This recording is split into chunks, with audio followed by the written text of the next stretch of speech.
રાત્રે છે ને બુકનું પાર્સલ આવી ગયું છે. અત્યારે મેં એમને ઓપન કરીશ કઈ કઈ બુક છે. ચલો જોઈએ.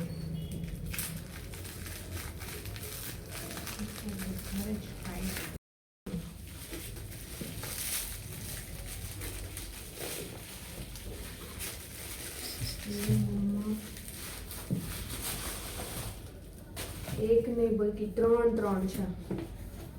ત્રણ બુક છે આમાં પાર્સલમાં.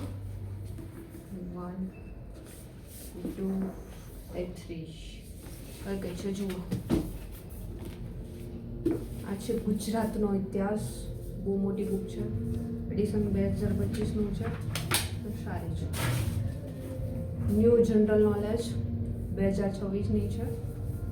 અને આ બી બહુ જ મોટી છે. ભારતીય બંધારણ 2026નું નવું એડિશન છે. આ બી એટલી જ મોટી બુક છે. ફૂલ રિવ્યૂ માટે તમારી જોડે લોંગ વિડીયો છે શેર કરીશ આ બધાના. અત્યારે તો મેં શોર્ટમાં તમને બતાવી દીધી છે. પાર્સલમાં 3 બુકો આ ઓલરેડી છે. અમે લોકોએ ઓર્ડર કરેલી બુકો છે. અમારા માટે સ્પેશિયલી ઓર્ડર કરેલી છે. રિવ્યૂ તમારી જોડે શેર કરીશ કેવી છે. વાંચ્યા પછી ખબર પડશે.